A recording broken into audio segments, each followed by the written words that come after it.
There are places in the Imperium where fear has a shape, a sound, a ritual. But there are also silences so complete they cannot be understood, only survived. Long before anyone spoke of vanishing planets or entire populations swallowed without a whisper, there were already hints buried in half-burned administratum ledgers. In the broken testimonies of voidfarers whose minds cracked before their Vox recordings did. And in the empty star charts where once thriving hive worlds had been mapped in bright, confident ink. Something is happening across the Imperium. Something vast, quiet, and deliberate. A pattern so subtle that it escaped notice for centuries, until it began taking worlds too large, too loud, and too vital to ignore. One moment, a hive of billions roars with foundry fire, marching boots, and endless prayer. The next, only a dead hemisphere of cooling metal remains. Its cities hollow and its people erased as though they had been lifted cleanly from the surface of reality. No alarms, no distress calls. No survivors. Only the echo of a civilization torn out mid-breath and across the void. As if the stars themselves hesitate, rumors spread of ghost fleets drifting crewless, of astropathic choirs shearing apart mid-hymn, of data slates overwritten by impossible zeros, of shadows that do not belong to any known Xenos or demon. Some whisper of ancient enemies waking. Some speak of mechanisms older than human memory. Others insist it is something far worse, something that does not kill worlds, but erases their story. If you want to understand how entire hives vanish without a trace, how their last moments feel, and why the Imperium fears to even name what hunts them, then walk with this narrative. But be warned, the truth in the dark rarely offers comfort. It merely replaces one terror with another. Before we descend into the dust of those missing worlds, take a moment to strengthen this channel's signal through the void. Like, share, and subscribe not as a formality, but as another voice added to a growing chorus trying to make sense of the Imperium's deepest wounds. Every gesture keeps this archive alive. The voidship Sanction of Dawn emerged from the warp with the shuddering reluctance of a vessel that had known too many bad omens. Its Geller field flickered once, just once, like a heartbeat cut out of rhythm, and then the viewports cleared to reveal the silent planet turning beneath us. We had come expecting fire, noise, or at the very least the distant glimmer of a hive's glow bleeding through cloud cover. Instead, we found a world wrapped in darkness. No Vox traffic. No flight lanes marked in shifting gold. No orbital defenses rising to challenge us. Just a single motionless sphere drifting along its ordained path. As mute and unresponsive as a corpse mistaken for a sleeper. No one said the word, dead. We were Imperial servants, and death in proper measure was familiar to all of us. If this world had burned, that would have been expected. If it had fallen to orcs or tyranids, that too would have left scars legible from orbit. But there was no ruin visible from the void. No craters, no hive stacks torn open, no roving fires. Everything looked intact, precisely intact, unnervingly untouched. Almost as though the entire population had simply decided to stop in unison, mid-breath, and quietly step out of existence. Our kill team deployed with the rigid professionalism drilled into us since youth. Sergeant Rawl carried himself like a man carved from the same ferrocrete as the abandoned fortresses we were descending toward. His voice gained weight in moments like this, tightening his authority into something that resisted doubt. The rest of us, Voss, a wiry marksman whose eyes never stopped scanning. Maven, whose auspex array hung heavy with layered cables. And Keller, our silent Vox operator, followed him down to the surface in a drop craft that echoed with restrained tension. Even the pilot seemed to breathe more quietly as we broke through the planet's upper atmosphere and found not storms, not fires, but stillness. The hive rose ahead of us like a cathedral built to worship industry rather than faith. Towers of soot-black metal climbed into low cloud layers stained faintly with the residue of manufacturing smog that should not still be hanging in the air. Smog needed motion vents, heat life. But this haze felt suspended, held up by a world reluctant to let it dissipate. The dropship set us down on a landing gantry whose signal lamps remained frozen mid-cycle, stuck on a dim amber meant to warn of incoming cargo craft that would never arrive again. We disembarked into a silence that did not feel empty. It pressed in with a strange density, as though the very sound had weight and someone had removed, then replaced it incorrectly. Voss murmured that he could feel the air vibrating even though the Auspex insisted there was nothing generating the sensation. Rahl ordered us forward, our boots ringing softly against metal floors dusted with a thin layer of particulate ash that dispersed in slow, reluctant swirls. Not Prometheum ash. Not battlefield ash. The texture felt wrong the moment it touched my gloves, dry like shed skin, yet cold as if it had never been part of anything alive. Inside the first transit hall, we found signs of abandonment so abrupt they bordered on theatrical. A half-eaten ration tin rested beside a chair that had been knocked slightly askew. A data slate flickered weakly, its surface displaying a single unfinished sentence. A child's toy, some small articulated servo puppet, hung from a dropped carry case by its strings, frozen in a limp gesture as though the laughter that once animated it had been cut off mid-note. Maven cursed under her breath. Not because the scene frightened her. Maven did not fear anything she could touch.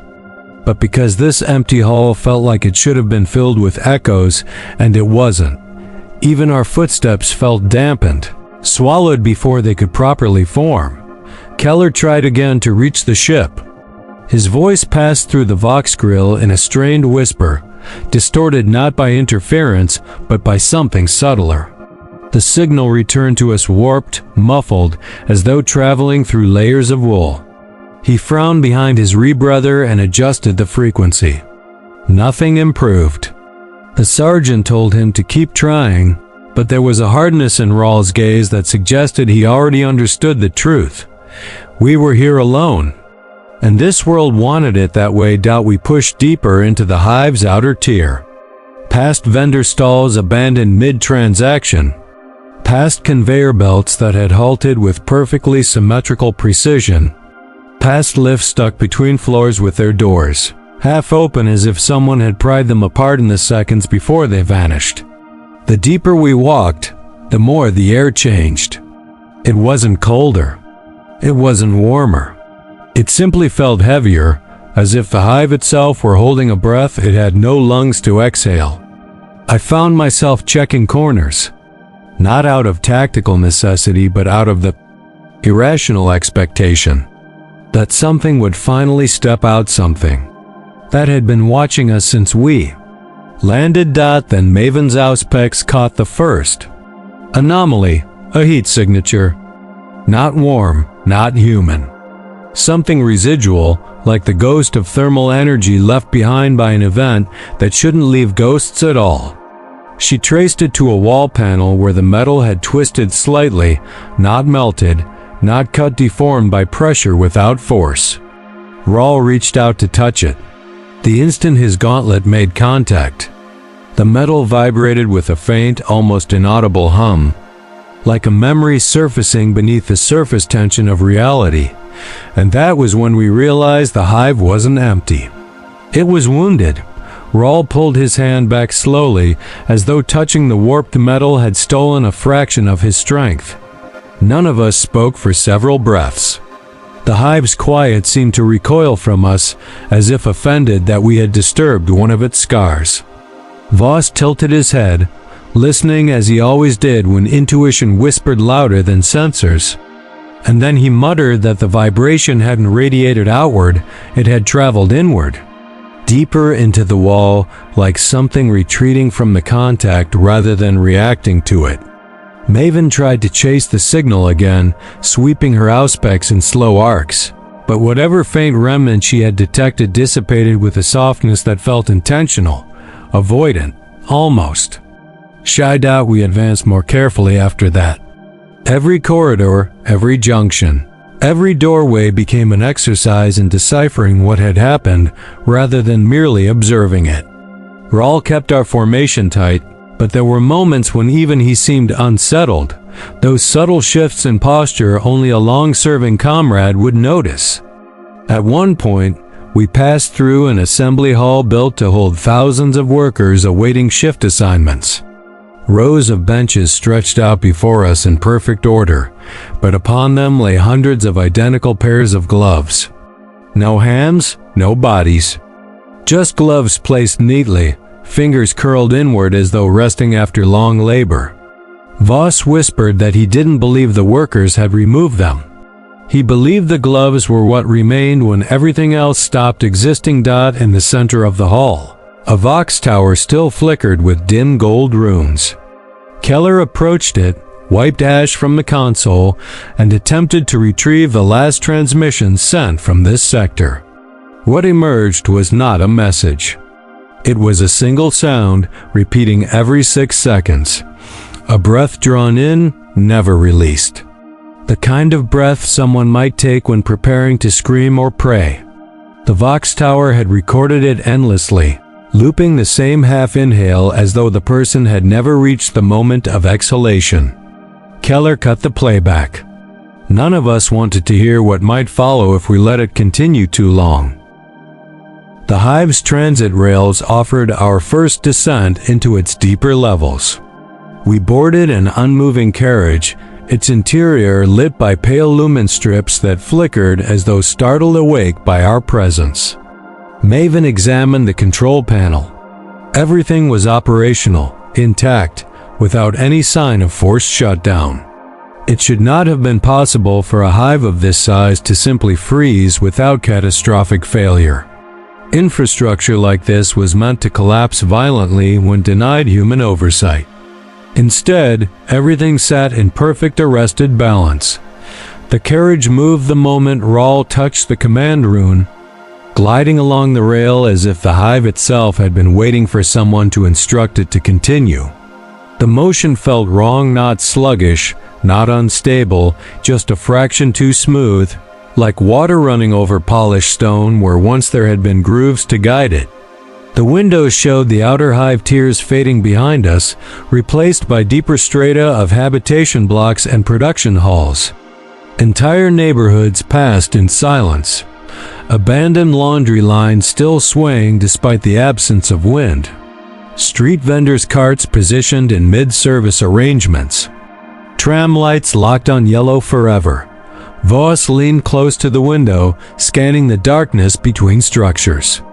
He said he saw shadows where no shadows should fall, contours that didn't align with any architecture, moving just slightly slower than the railcar did. Not chasing us. Not approaching. Simply observing. When I looked, I saw nothing, but the sense of being measured crawled along the back of my skull, like a residual static charge. The carriage halted in sublayer 37, a district meant for industrial processing. We stepped out into a chamber filled with towering furnaces. They were cold. Not burned out, not emptied, not clogged cold as if they had never known fire at all. Maven scanned their cores. No residue, no slag, no trace of promethium usage. It was as though they had ceased functioning mid-flame, leaving no evidence that they had ever consumed anything. But the next anomaly dwarfed all others. We found a manufactorum line, still mid-motion, conveyor treads humming. Gears engaged, assembly arms raised in neat mechanical poses. Yet nothing moved. The sound was there, the vibration was there, but the machinery remained frozen in place as if pinned by unseen force. Rahl barked an order for Maven to cut power. She did. The hum continued. The vibration deepened. And then, all at once, the entire line shuddered backward, not forward, by less than a millimeter, as though whatever held it had finally released its grip. Keller stumbled, gripping his Vox unit. He whispered that something was broadcasting through the metal itself, A resonance. Not a message. A memory. Rawl demanded he play it. Keller hesitated, then activated the receptor plate. What filled the air was not a voice. It was an absence shaped like a sound. A hollow impression of billions disappearing in the space of a single breath. It felt like hearing the negative image of a scream where the terror remained. But the sound had been stripped away. The manufactorum lights guttered. The ash shifted. And for the first time since landing, the silence broke not with noise, but with motion. A single paper prayer fluttered from the ceiling, drifting downward in a slow spiral, its edges curling as if brushed by fingers no longer present. When it touched the floor, Maven bent to retrieve it. The parchment bore 7 characters scrawled in ink that had not dried properly before the writer vanished. It read, "It found us." The prayer strip lay in Maven's hand like a strip of skin peeled from the hive itself thin, trembling and carrying the faint scent of ink that should have dried hours or days before, but somehow clung to the fibers as though time had hesitated around it. Rawl told her to pocket it.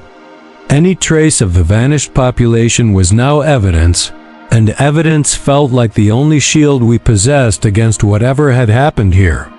Voss swept the darkened manufactorum with his rifle angled low, his focus drifting not toward the machinery but the spaces between them. He said the shadows felt different now, less patient, more aware. Keller attempted again to connect with the sanction of dawn, but the Vox sputtered with static that didn't crackle like interference. It murmured, rising and falling in a rhythm that felt disturbingly like breathing. He lowered the unit, his hands shaking not from fear, but from the subtle realization that he was no longer attempting to restore a signal.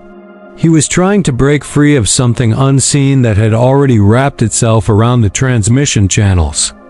Rawl ordered us to push deeper into the subhive before the phenomenon. Whatever shape it wore closed the path behind us entirely. Descent toward the lower levels carried the sensation of walking down the throat of something vast and dormant. Ladders, lifts, maintenance stairwells, none of them responded as they should. A lift cage sat open before us, lights flickering in steady intervals that did not match any Imperial safety protocol. The Auspex detected no power running to the cage. Yet when we stepped inside, the doors slid closed with slow mechanical reverence, and the cage descended on its own. Maven swore it had no power source. I believed her. The hive simply allowed us to go where it wanted us to be. The lift stopped at sublayer 52, and the doors opened onto a corridor lined with pick displays that still faced outward toward the absent workers. The screens flickered through images rotation schedules, devotional edicts, manufactorum quotas, but each frame glitched in the exact same place. The moment a worker's face appeared, the faces stuttered, then blurred, then dissolved into static, leaving their bodies intact. It felt as though the world itself recoiled from the memory of anyone who had once lived here. We moved cautiously through the corridor, our footsteps echoing with the muted quality of sound traveling through too much dust. The air felt thick, not with heat or fumes, but with something intangible, a pressure against the lungs that made each breath feel slightly delayed. For a moment I wondered if time lagged here, but the chrono on my wrist ticked onward with perfect discipline. Whatever warped this place did not break time. It merely bent the sensations of those trapped within it. Our path eventually led to the astropathic chamber. Even before we approached its doors, we could smell the faint metallic tang of vaporized blood. Not a battlefield scent, no smoke, no burn. This was the sterile iron perfume left behind when a psyker's mind collapsed inward rather than outward. The doors opened with a reluctant sigh, revealing a sanctum lit only by the afterglow of a psychic event so intense it had scarred the very air. The chamber's walls bore scorch patterns arranged in spirals rather than bursts, as if the energy had imploded rather than detonated. The choir stalls were empty. No bodies, no robes, no ash piles. Only faint imprints where astropaths had once sat, pressed into the stone like shadows preserved. Beneath glass, Keller approached the central transmission dais and placed a gloved hand on its surface.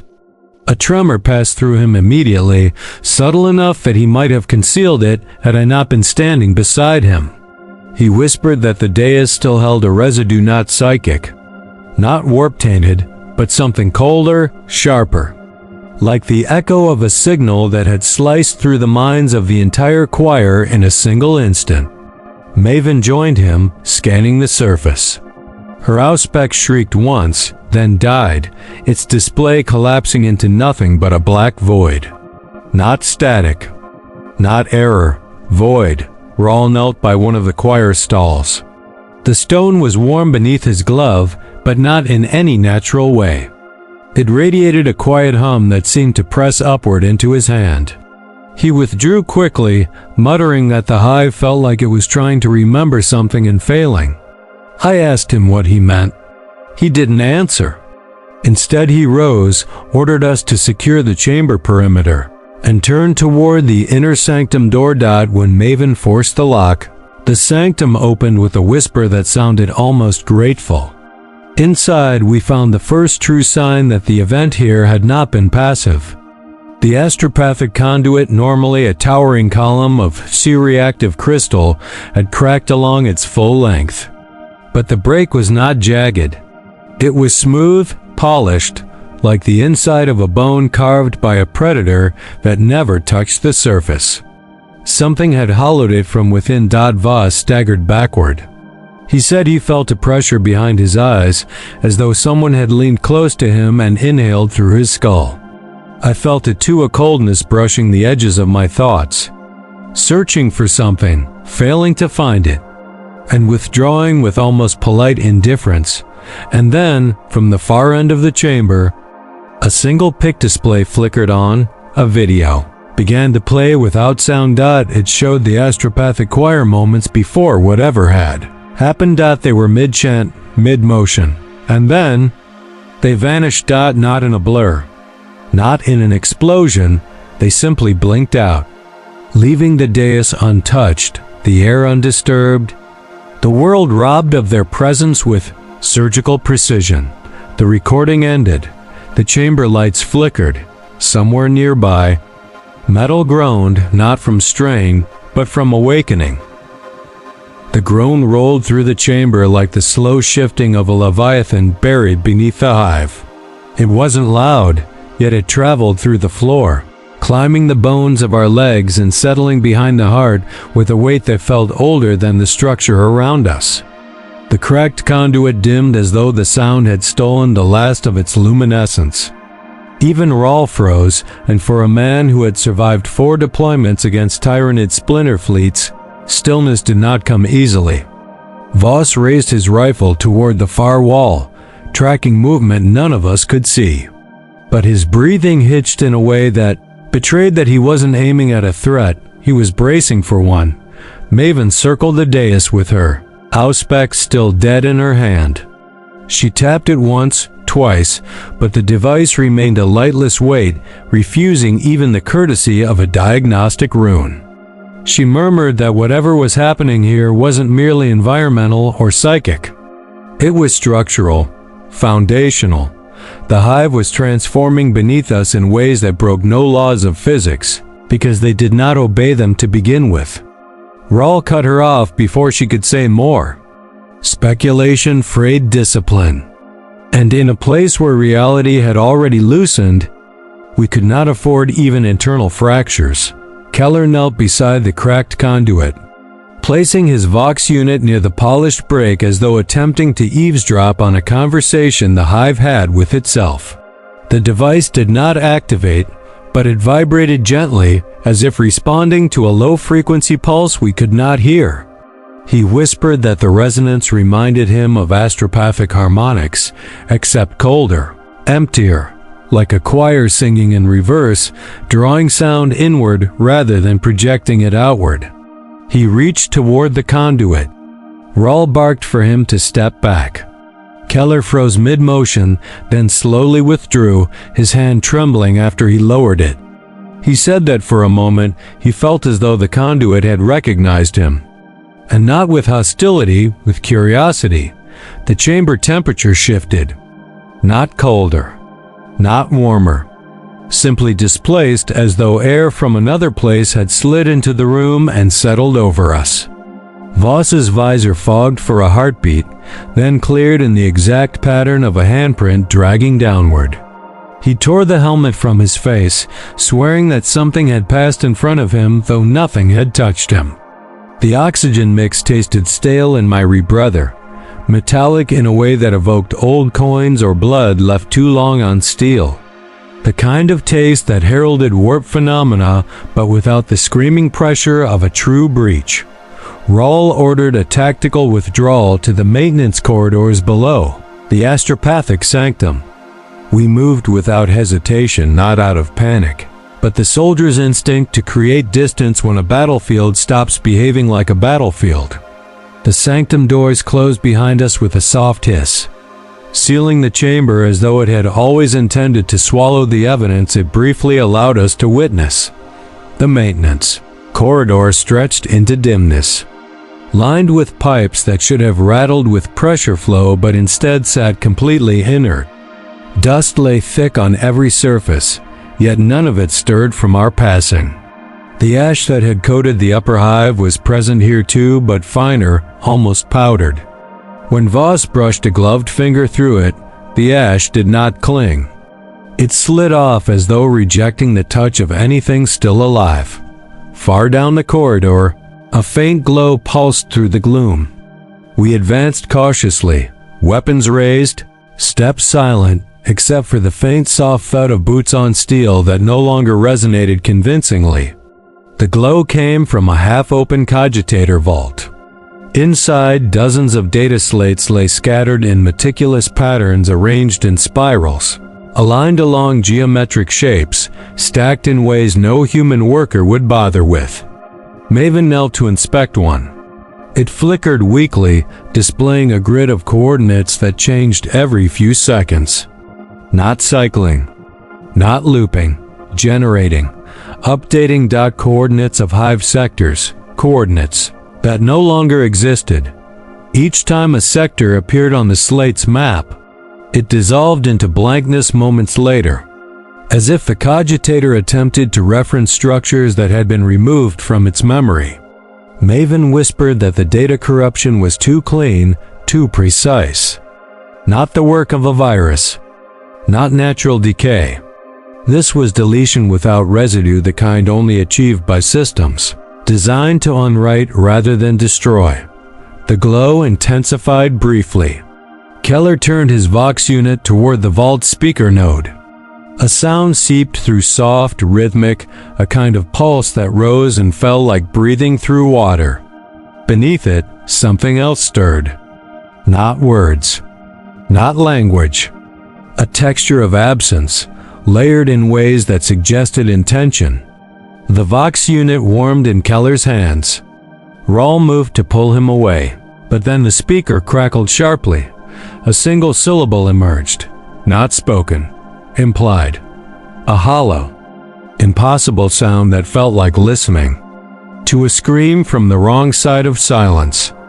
The cogitator screens all went dark at once. Then they lit up. Again, each one displaying the same message in perfectly uniform script. You should not be here. The maintenance corridor trembled.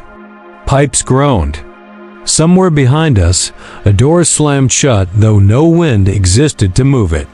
The lights flickered overhead, not chaotically but in a steady rhythm, almost like a countdown. Maven staggered to her feet. Voss lifted his rifle. Keller backed toward the corridor entrance. Rawl spoke quietly. With the kind of calm that precedes violence or revelation, we moved deeper. He didn't say why. None of us asked, because every instinct in our bodies screamed that turning back was no longer an option. Something had closed the path behind us. And something ahead was waiting. We did not find the survivors first. We found their words, The path deeper into the Hive took us through a transit interchange, designed for tens of thousands of bodies an hour. Empty now, it resembled an ossified artery, all its motion frozen, all its purpose amputated. The rails were mute, the lumen strips locked in a permanent twilight that painted everything in a sickly ochre half-light. We moved along the main concourse with the steady, disciplined pace of people who knew that anything sudden might be interpreted as weakness by things that did not think as we did. Every step carried the quiet suspicion that we were walking through the world's final heartbeat. Long after the blood had cooled, Voss was the first to notice that the walls had changed. At the edges of our lumen spill, the panels no longer bore standard administratum signage. The familiar block script of the Imperial Creed, the quota notices, the sector designations, they all thinned as though the ink had been partially erased by an invisible hand. In their place, faint new lines had appeared, etched into the metal with desperate urgency. Not scratches, not damage, writing. Dozens, hundreds, layered over each other. Some written with stylus points, others with fingernails, a few with something that had stained the grooves dark brown. Maven brushed away dust and ash from the nearest panel. A sentence emerged, jagged and uneven. I am still here. They are not. I do not know why. Next to it, another line cut across the first, as if someone had run out of space and refused to stop. It comes when we sleep, when we blink, when we forget the sound of our own names. Further along, more sentences surfaced like the bones of the Hive's final thoughts. Some were simple pleas to the Emperor, written in the shuddering cadence of those who have already lost faith and cling only to the habit of prayer. Others read like field notes, observations stripped of emotion, as though the writer believed that clarity could save them. No warp breach detected. No Xenos presence. No alarms. People simply ceased to be. I watched a crowd vanish without sound. Clothes remained. Footsteps did not. This is not death. Death leaves a shape. Rawl ordered us to record as much as we could. My helm's internal display filled with captured script, each line a fragment of a mind trying to make sense of the unimaginable. As we moved, the writing thickened, climbing walls, crawling along railings, wrapping around support pillars until the concourse resembled a confession booth large enough to swallow a city dot near the central junction, where 4 transit tunnels met like veins converging on a heart. We found the first body dot. It lay slumped against a pillar. Armored in the faded green of local Hive enforcers, helmet rolled a few meters away. The face had the waxen stillness of someone who had not died in violence. No signs of trauma, no lost burns, no blade marks. Just an expression frozen somewhere between exhaustion and realization.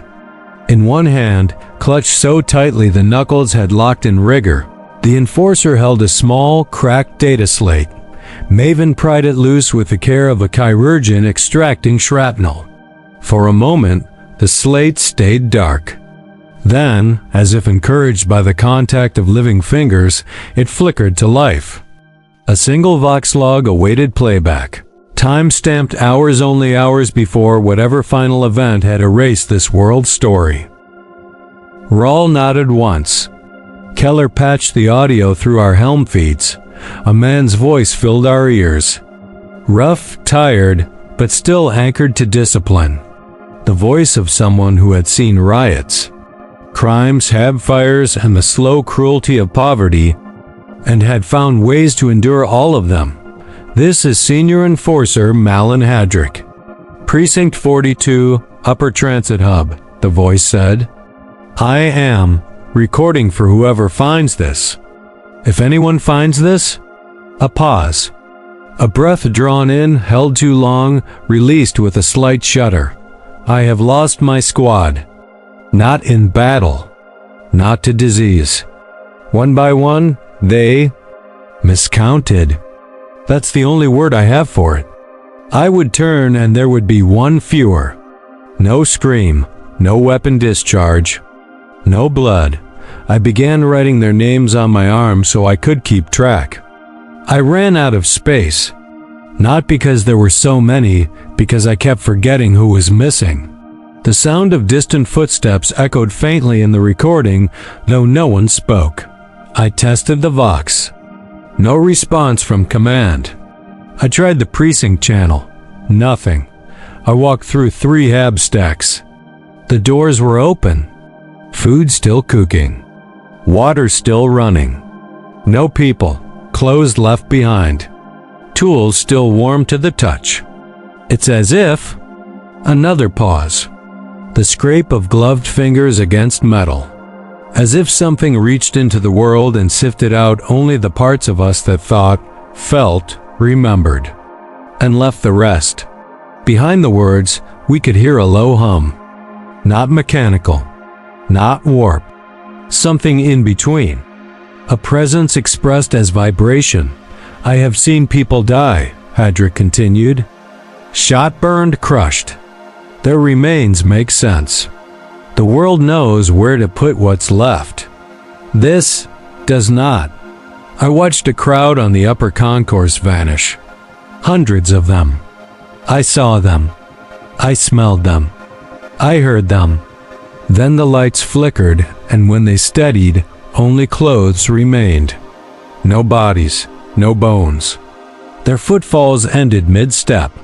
The echoes did not. His voice faltered for the first time. Not from fear, from a kind of weary awe. I thought it might be demons.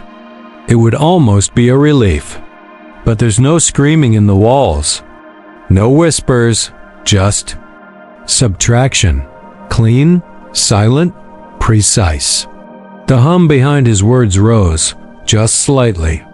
A tremor rattled the slate in Maven's hands even across the gulf of recorded time. They say the Emperor watches, Hadrick whispered. If he does, I hope he's looking somewhere else when this reaches me. No servant should be seen like this. There was a short, sharp sound of dropped weapon, perhaps. Breathing quickened. Boots scraping against floor. It's close. Or I'm close to it. Hard to tell. Every time I blink, there is less Hive than before. Less noise. Less dust. Less me. I am recording this in case I survive. So I can remember that I survived. A hitch of breath. A final, almost detached observation. I think it does not like witnesses. I think it is shy. The recording ended in mid-dash inhale dot not with a scream dot not with a cutoff. Word dot just silence. We stood around the dead enforcer like penitents before a shrine. The echo of his last testimony settling into the space between our own breaths. Voss glanced behind us as if expecting the concourse to be thinner than before, as though Hadrick's experience might be contagious. The world eroding by observation alone. RHL ordered Maven to store the log and secure the slate. His voice was steady, but there was a new undertone to it, a recognition that whatever we faced did not merely kill. It edited. And we were still inside the draft. We left Enforcer Hadrick's body with the soldiers' respect, not because we believed he still needed it, but because the act anchored us to the habits of the living. Rituals mattered. They gave structure to thought, and on a world where thoughts seemed to be the first things erased, structure felt like a form of armor. Rawl led us onward down the main concourse, the writing on the walls growing more frantic the deeper we went. Some messages overlapped, others tangled together like vines fighting for the same patch of dying light. We read fragments as we passed. Don't close your eyes. Something holds its breath when we speak its name. Light bends when it's near. Each sentence like a shard of broken memory left behind by those who vanished. At the next junction. The concourse opened into a vast rotary chamber with 5 branching passageways. 3 were sealed by blast doors slashed with warning sigils. 1 gaped open like a wound. The last pulsed with faint red lumen strips as though struggling to stay alive. Rawl considered our options only briefly. We needed testimony. evidence, a thread that led beyond the echo of Hadrick's last breath. And so we took the open passageway, stepping into a corridor lined with habitation chambers. The first few rooms were empty in the same impossibly neat way the rest of the hive had been, beds unrumpled, utensils set out for meals never eaten, devotional icons half polished, work gear prepared for shifts that would never begin.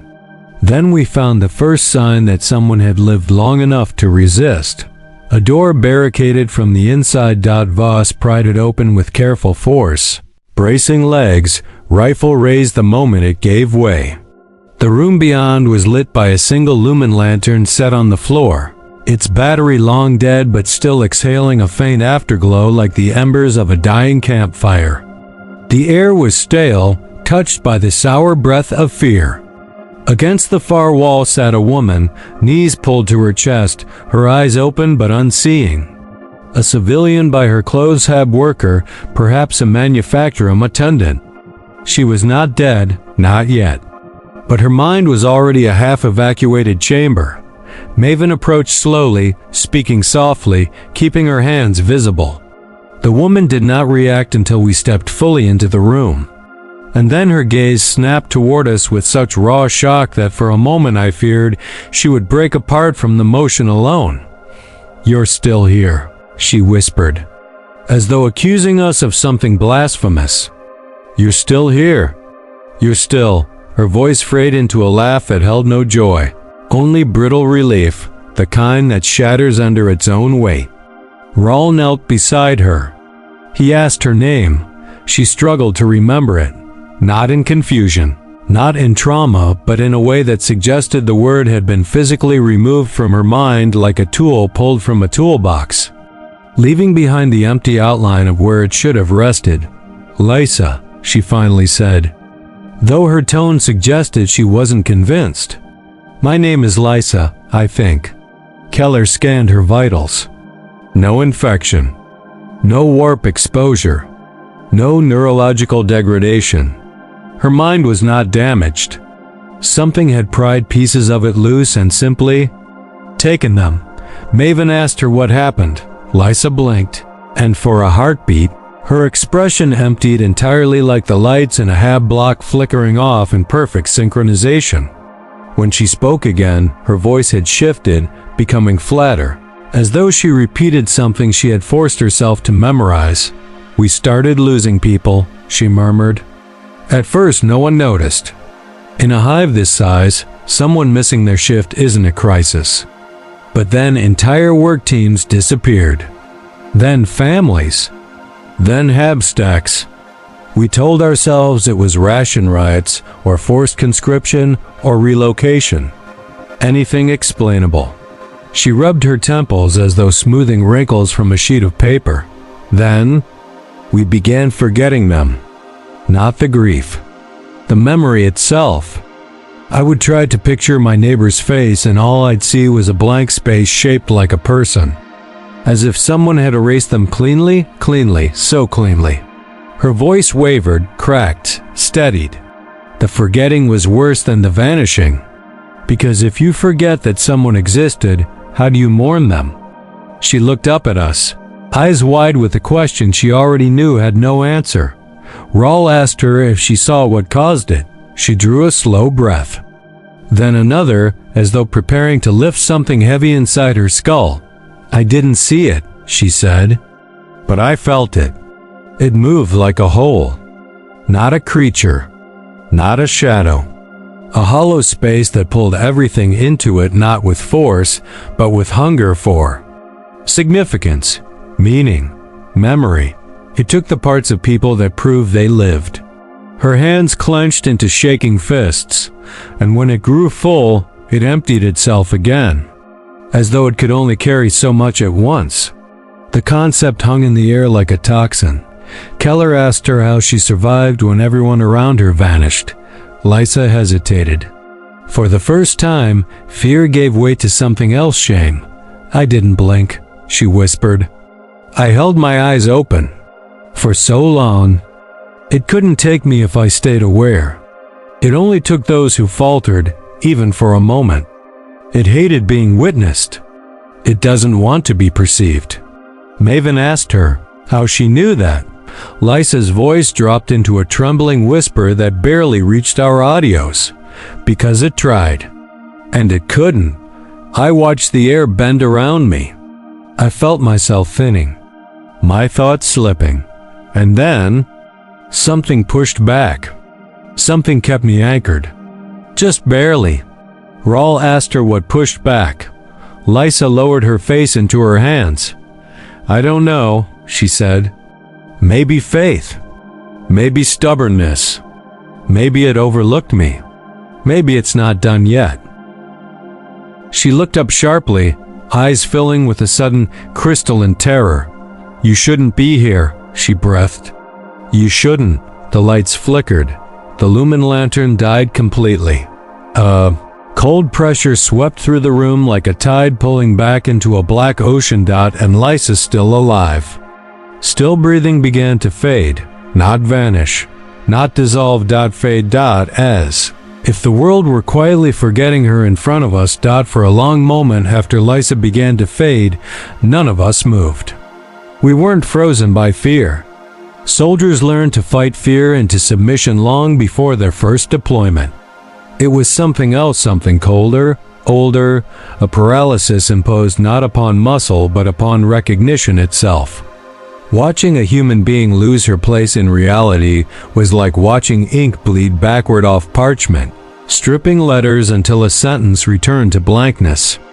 Lysa's outline trembled, stuttered, and then settled again as if the phenomenon had reconsidered her erasure. Perhaps it sensed us watching. Perhaps it disliked being observed. Perhaps it found her unimportant compared to us. There was no way to know, but she did not vanish. She remained flickering between solidity and memory until the light stabilized enough for us to drag her into the corridor. Maven wrapped her in a thermal cloak, not for warmth but for weight, as if anchoring her physically might anchor her metaphysically as well. Rawl carried her easily despite her trembling protests. Even in her diminishing state, she seemed furious at being handled.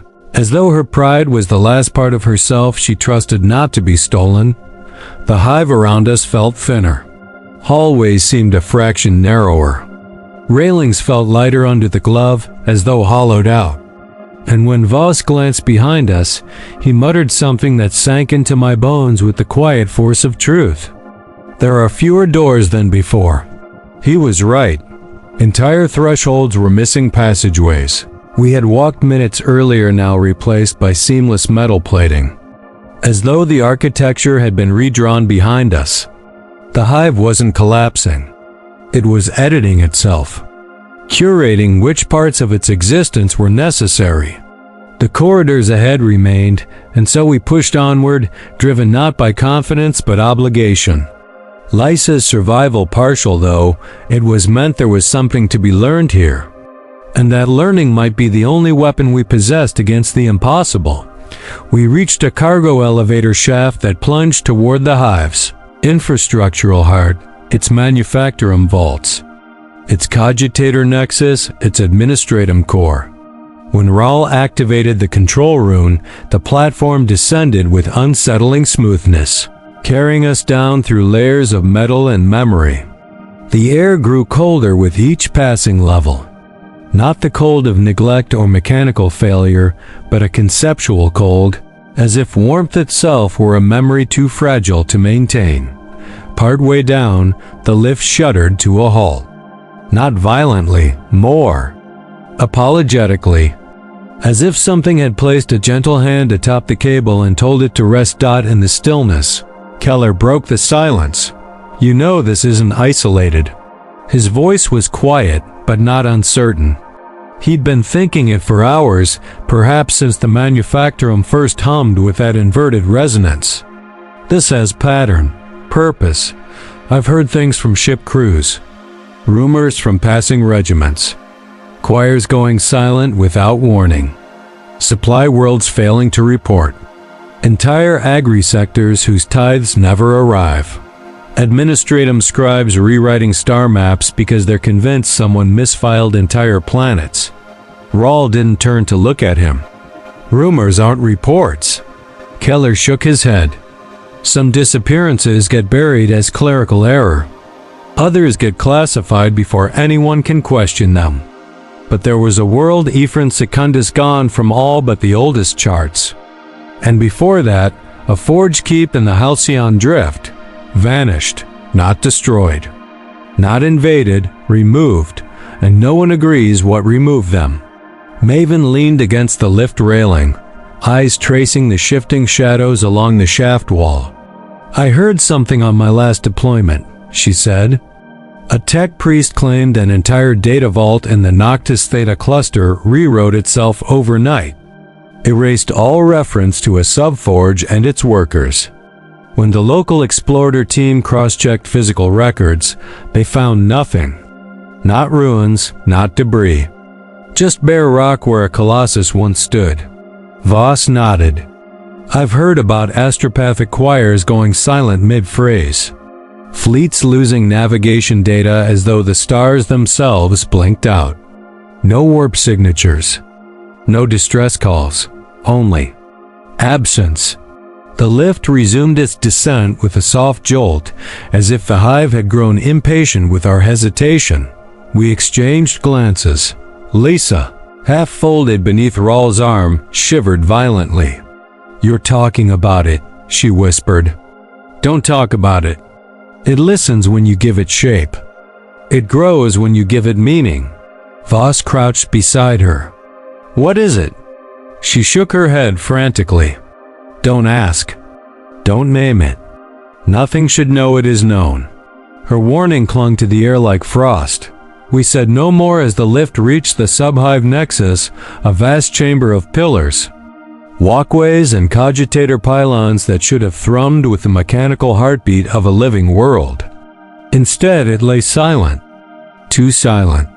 A cathedral built for logic stripped of all its worshippers, and at the far end of the chamber, illuminated by a single failing lumen globe, stood something none of us expected, a row of administratum, terminals still active, screens flickering with fragmented data, and on each terminal, displayed in jagged script as if written by a trembling machine hand, not the first, not the last. Rahl approached slowly, Maven followed. Auspex still unresponsive. Keller's breathing quickened. Voss scanned the shadows. Lysa whimpered. The screens glitched once, then they began to update, one by one. New planet names appeared. Hive worlds. Agri. Worlds. Forge satellites. Worlds across different subsectors. All marked with a single red sigil, pending removal. We stared at the list in grim silence. Our mission was no longer about a single vanished Hive. It was about an Imperium that had begun losing pieces of itself and had noticed too late. The list of worlds crawled down the terminal screens like a litany turned inside out. Where there should have been tithes, population figures, and compliance grades, there were only names and the same crimson sigil stamped beside each one pending removal. The administratum did not use such language. Worlds were reassigned, reclassified, quarantined, purged. They were not removed. Removal implied something capable of editing the ledger itself, not merely adding notes to its margins. Maven's jaw tightened as she scanned the data streams. Her fingers danced across the cracked keys with the wary respect of someone handling unexploded ordnance. She muttered that the terminals were not connected to any visible cogitator mainframe. They pulsed with power, but the source did not correspond to any of the Hive's known conduits. It was as if the data they displayed did not originate here at all, but bled in from somewhere else somewhere that had already decided the fates of the worlds on those lists long before anyone living saw the record. Keller leaned closer, his eyes tracking the glyphs with growing unease. He recognized some of the names. Supply hubs he'd passed through. Muster worlds where Astra Militarum regiments drilled until their boots ate through the ferrocrete. Shrine worlds whose basilicas rose like iron forests from seas of pilgrims. According to these terminals, they were no longer simply at risk. They were queued, scheduled, marked for subtraction on a scale no Inquisitor's purge could match. Rawl's voice, when he finally spoke, sounded like gravel grinding beneath tank treads. He asked Maven if she could isolate any pattern-shared segment codes, overlapping tithe roots, similar classifications. Something to suggest a motive beyond random cruelty. She worked, pulling up comparison matrices, layering data over data, but each time she approached a conclusion, the screen glitched. Not violently. Not with the messy chaos of hardware failure. The numbers simply shifted a fraction sideways, realigning themselves into unreadable configurations. As though the system refused to allow a mortal mind to pin its logic down. It doesn't want us to see how it thinks, she said quietly. It knows we're looking. Voss glanced over his shoulder, scanning the cavernous nexus chamber. His voice dropped to a murmur. If this is Mechanicus work, it's heresy of the highest order. If it's not Mechanicus work, then I don't know who is allowed to move numbers like this. Lisa lay propped against a pillar, wrapped in the thermal cloak, her form still faintly translucent at the edges. She stared at the terminals with hollow intensity. They won't write this down, she said. Not properly. Not in the places that matter. They'll bury it in marginalia. Hide it in sealed addenda. Strip the terror out of the words until it becomes an accounting error. The Imperium can face the idea of being killed, but not edited. Her certainty sounded like something remembered rather than believed. Rawl asked her how she knew that dot. She blinked slowly, as though pulling her thoughts up from deep water. Because I worked in a sub-archive. Lower levels. Record reconciliation. We used to receive fragments reports that didn't fit any known framework. Ships arriving at coordinates where nothing existed. Invoices for tithes from worlds no one could locate. One day, an inquisitorial seal arrived. It did not command us to stop looking. It commanded us to forget we had ever looked. Her mouth twisted into a brittle smile, and we obeyed, mostly. The word hung in the air like a stray bullet. Keller said that if Inquisitors knew of this phenomenon, they would be hunting it, studying it, weaponizing it perhaps. Lisa laughed once, the sound sharp and paper thin. Or being hunted by it, or vanishing in the middle of the hunt. How do you fight something that does not appear on the records you use to justify your existence? The terminals flickered again. Maven cursed under her breath and tried to lock a single screen into static capture. For a second, she succeeded. One list froze, its names clear, its sigils sharp. Her helm display began copying the data. Then the terminal emitted a soft chime. Not an alarm. Almost a tone of polite objection. The screen cleared, replaced by a single line of text. Access denied. Observer marked. Maven jerked backward as though struck. Her helm display went black for an instant, then returned missing the last 3 minutes of recorded footage. Whole chunks of her visual memory overwritten by a system that should not have been able to reach her personal feed. It's inside the things we used to see, she whispered. It's inside the way we record. Rawl stepped between her and the terminal, not to shield her from physical harm, but to break the line of sight, as if disrupting a conversation between predator and prey. He said nothing, but I could see the conclusion settling over him like a mantle. This was not merely a hunt for survivors or answers. This was contamination of a different sort. Not of blood, but of narrative dot we had been marked. Voss's gaze hardened. If it's marking us, that means it cares that we're here, he said. If it cares, we matter in whatever logic it obeys. And if we matter, we can interfere. Lisa shook her head, eyes wide. You don't interfere with the tide. You just drown more loudly. Somewhere above us, far beyond the hive's skin, something groaned. Not metal, not stone. The sound arrived as a slow, bone-deep vibration, the kind of tremor that suggested planetary infrastructure shifting under strain. Dust drifted down from the high vaults. The Nexus lights dimmed, then flared, then dimmed again in a pattern that felt almost conversational. Keller checked his Vox for the 100th time. To his astonishment, a signal broke through not from the sanction of dawn, but from a distant relay, faint, cracked, buried under layers of distortion. He boosted it, teeth clenched, coaxing syllables out of static until they formed something like words. Hive designation. Removed from charts, repeat. All references struck. Further inquiry. Prohibited by decree. Then, briefly, clearly, as if some fragment of the universe still had mercy for those who listened. This is not the first.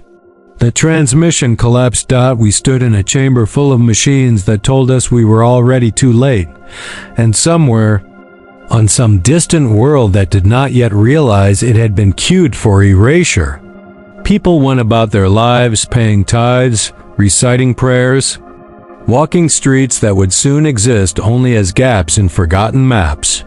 Rawl's voice cut through the silence. "We find the pattern," he said, "or we die knowing we tried." Lisa, flickering slightly at the edges once more, stared at him with a mixture of admiration and pity. "You don't understand," she whispered. "Sometimes trying is exactly what it notices." The terminal screens went dark. Then, one by one, they lit up again, this time showing only a single line, repeated across every display in letters so large they bled into each other. Pending removal. Current location. The Hive had joined the list, and we were still inside it.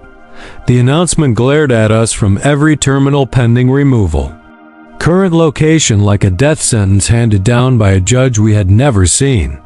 A jurisdiction we did not recognize, and a language we were only beginning to understand. Rawl issued a single clipped command, move. Not retreat, not regroup, simply move, because motion was the last clear gesture of defiance available to us. Stagnation felt like offering ourselves up for subtraction. The Hive seemed to know that too. As we stepped away from the terminals, a low tremor swept through the chamber, subtle as breath on skin. The lights dimmed. Not chaotically, deliberately. A room preparing itself. A predator adjusting its posture. We pushed into a lower transit passage that should have led deeper into the infrastructural core. Instead, it narrowed, tapered, then bent into a corridor that none of our maps recognized. A place the Hive had built for us specifically, or for anyone who reached the revelation we just had. The walls here were smoother, stripped of signage, stripped of dust, stripped of anything that could be called memory. Walking through it felt like stepping into the blank mind of something vast. Lisa clung to consciousness, flickering faintly as if her existence were being negotiated moment by moment. Maven supported her, one arm around her shoulders, the other gripping a reactivated Auspex now displaying nothing but a flat line. Even its refusal to read felt pointed. Voss advanced ahead with slow, careful strides, rifle angled but not raised. No ammunition mattered if the thing hunting us lived inside the conceptual seams of the world. Keller murmured status checks into the Vox, repeating each phrase as though repetition itself had power, alive, intact, present, remembered. None of those terms felt guaranteed anymore. The corridor widened abruptly into a vaulted chamber shaped like a hollowed-out artery. At its center stood a single object, a pillar of administratum-grade steel, ancient and scarred with the patina of centuries, perhaps millennia. It resembled a data obelisk, but its surface was blank, its runes scraped clean by something that left no tool marks. Rahl approached it, circling slowly, his shadow bending in ways that defied the chamber's lumen layout. When he touched the monolith, the surface warmed beneath his glove, not hot, not energetic, just warm in the way parchment becomes when held long enough between fingers. As though the metal itself remembered being touched before, perhaps many times, a faint hum rose within the chamber. Not machinery. The monolith. It vibrated gently, like an organ tuning itself before song. And then, in thin lines carved by light rather than ink, symbols bloomed across its surface. Not Gothic. Not High Gothic. Not Mechanicus code. Something older. Something that looked less like language and more like the residue of thought. The symbols rearranged themselves into a configuration that mirrored the terminal list, but broader, deeper, spanning entire swaths of the Imperium, including worlds we knew, worlds we'd never heard of, and worlds whose names carried the dusty taste of forgotten star charts. Is this the source? Maven whispered. No, Keller answered, voice hollow. This is only a witness. The symbols pulsed once, then they formed a spiral, a slow, tightening spiral of locations across the Imperium, each representing a vanished world or a world queued for removal. The spiral narrowed toward a center point, not geographical, not stellar.temporal. The vanishing was not random. It was sequential. Voss stepped closer, eyes widening. It's not selecting planets based on distance or location. It's selecting based on age, provenance, chronology. Rahl frowned. Explain. Voss lifted a gloved hand toward the spiral's innermost ring. These worlds here, the ones closest to the center, were among the earliest settled after the Age of Strife. Old colonies. Old hives. Worlds with deep human memory. Worlds layered in history. That's impossible, Maven muttered. Half of these haven't been cross-referenced in thousands of years. Exactly, Voss said. They're being removed in the order they were added to the Imperium's story. Lysa's voice cracked through the silence like a fissure.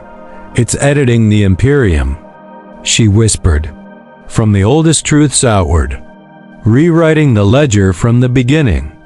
Peeling back the layers of who we were before we even called ourselves human. Her form flickered more violently.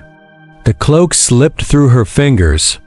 For a moment, her entire midsection faded like a missing page. She gasped not from pain, but from a sudden drop in her ability to articulate existence. Keller reached for her. Stay with us, he urged. Stay present. I'm trying, she breathed. But being here, being near this, it knows I survived longer than I should have. It knows I resisted. Rahl stepped between her and the monolith, as if shielding her from the implications themselves.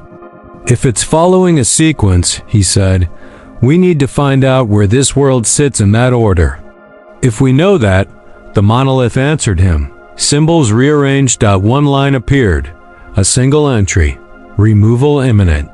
We all froze, not because of the message, because beneath it, in smaller, fainter script, a second line formed, trembling as if struggling to manifest. Witnesses required. Voss exhaled. It's not just removing worlds. It's observing them as they go. And now, Maven said, voice tight, it's observing us. The monolith dimmed. The ground beneath us vibrated. The hive groaned, not collapsing, but awakening in ways a city should never awaken, and above us. So far we could not hear it with our ears but felt it in our teeth. Something enormous shifted in the dark. The sound above us deepened until it became less a noise and more a condition. A background state. The sort of vibration that made you feel that if you stood perfectly still and listened long enough, you might hear the structure of reality itself begin to creak. Dust sifted from the vaulted ceiling of the chamber and hung in the air longer than it should have. Reluctant to settle, as if even gravity was being reconsidered, Rawl stepped back from the monolith, jaw set, shoulders squared against something no armor could deflect. "If it wants witnesses," he said, "it means it wants someone to understand what happened here, or to misunderstand it in the right way." His eyes flicked to me, to Voss, to Maven, to Keller, and finally to Lysa, whose outline now flickered with every word spoken, as though language itself tugged at the threads keeping her tethered to existence. "Either way," he added, "we're not leaving this hive without trying to send what we've seen." Keller swallowed. "Astropathic choir's gone," he said. "Local Vox is compromised. Main cogitator feeds are infected." He glanced at the monolith, then away, as if the symbols might leap into his eyes if he met them too boldly. "Best we can do is a hardwired emergency broadcast. Point to point. Something low-level enough to slip under whatever this is. Then we find a line," Rawl answered. "Something that leads off-world. A forgotten conduit. A maintenance uplink. Anything." His voice left no space for doubt, but doubt still clung to the edges of the chamber like mold. Maven checked her auspex again, more out of habit than hope. It still showed nothing, no power routing, no structural readouts, not even ambient temperature. Only a single stationary blip at the center of its display, which she realized, with a faint shiver, represented us. Not our location. Our presence. The device had become less an instrument, and more a mirror. We left the monolith behind. The corridor it had birthed for us sloped downward at a subtle angle, as though guiding us towards some buried organ of the hive the original architects had never meant to access. As we walked, the walls lost even their smoothness. They became featureless planes of metal that swallowed light rather than reflecting it. Our own illumination seemed dimmer, weaker, like a voice hoarse from speaking too long in a place that resented sound. Lysa's breath grew shallow. "It's stronger down here," she whispered. "Closer. It knows we've seen the pattern.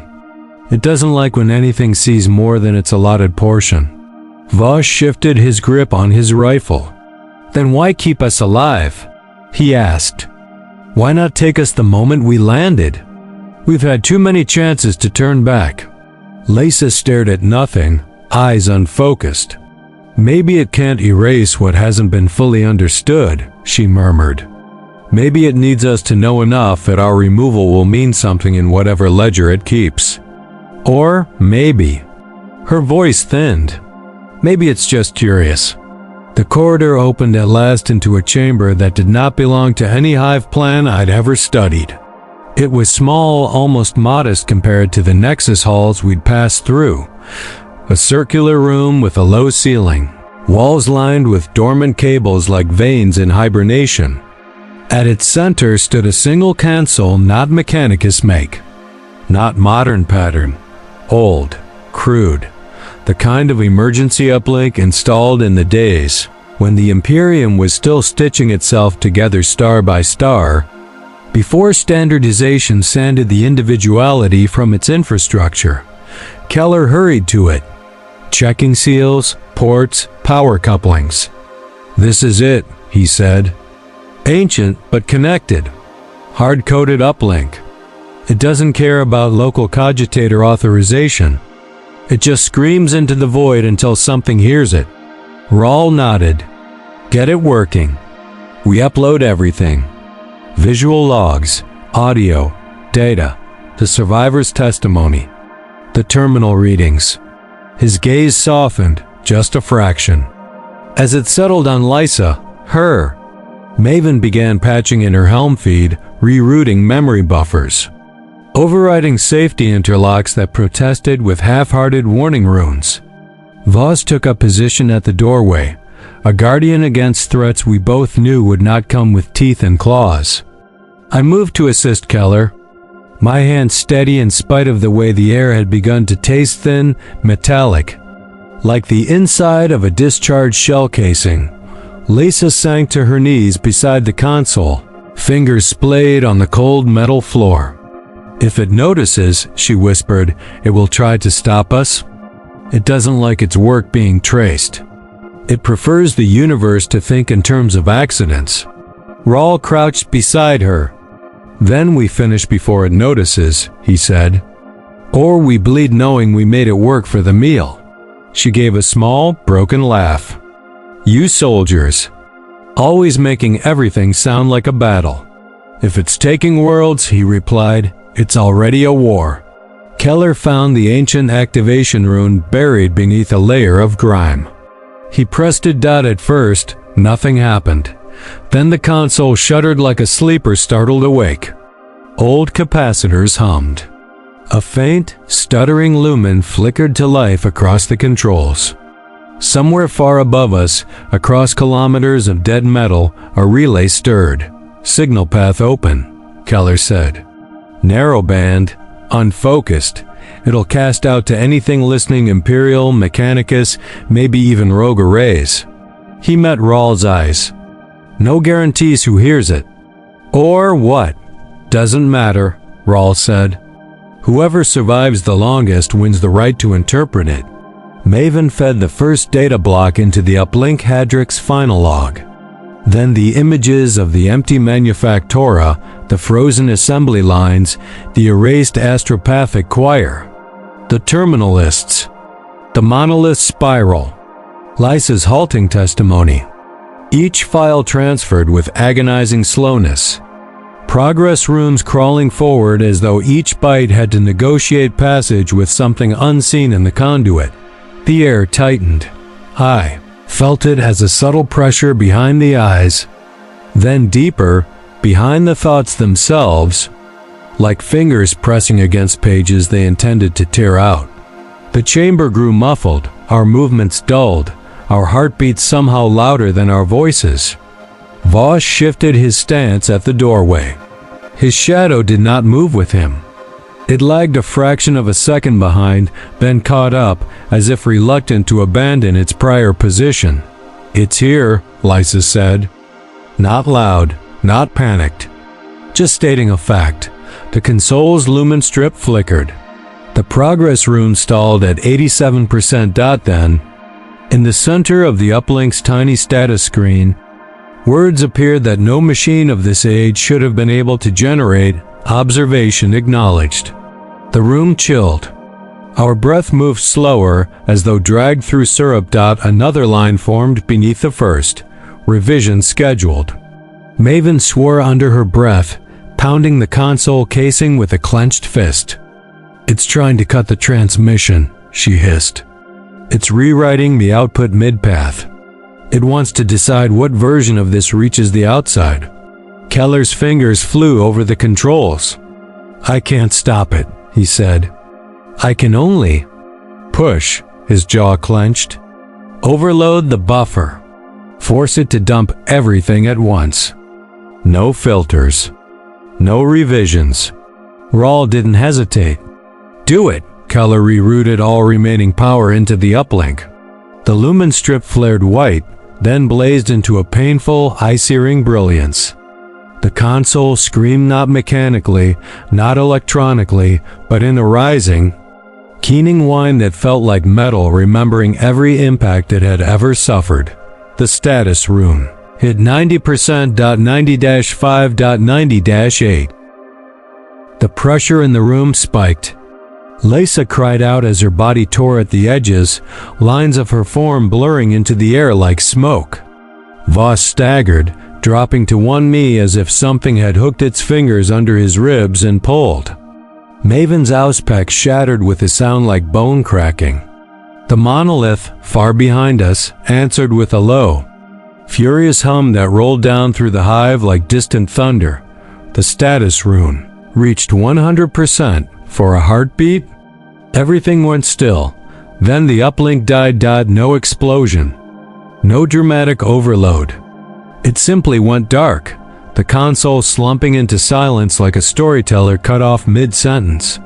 We stood, panting, surrounded by nothing but our own ragged breathing. Did it send? Voss rasped Kale or looked at the dead console, then up at us. I don't know, he admitted, but I know it tried to stop us.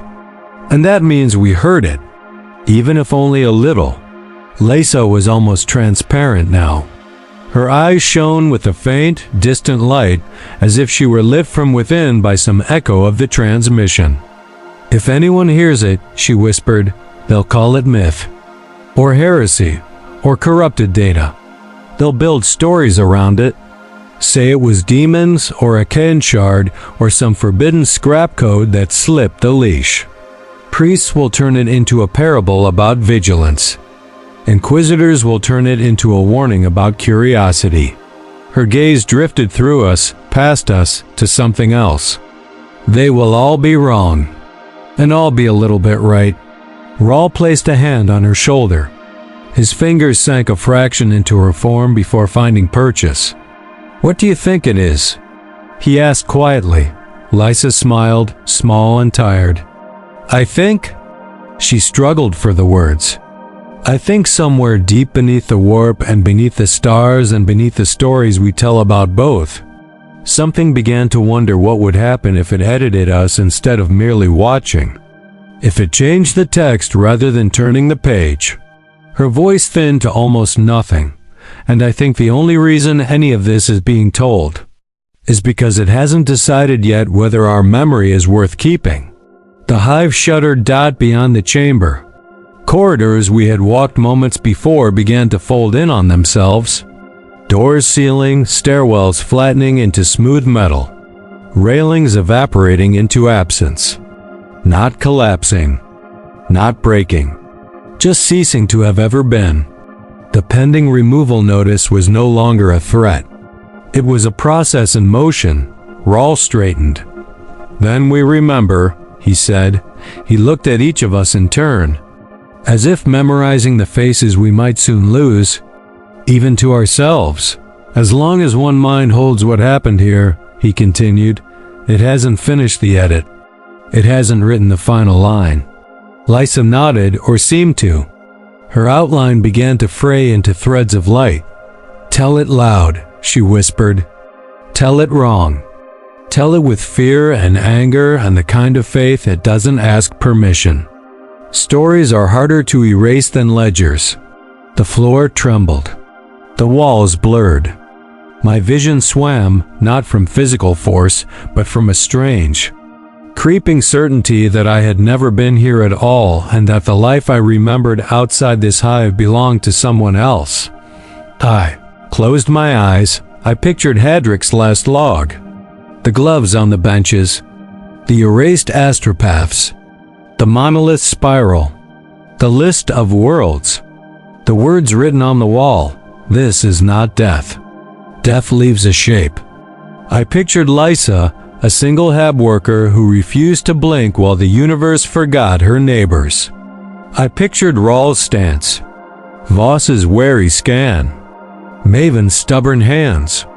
Keller's fingers flying over alien keys. I fixed them in place, in order, giving them weight and sequence and meaning. The pressure eased. Just a fraction. Enough. When I opened my eyes. The chamber was gone. The hive was gone.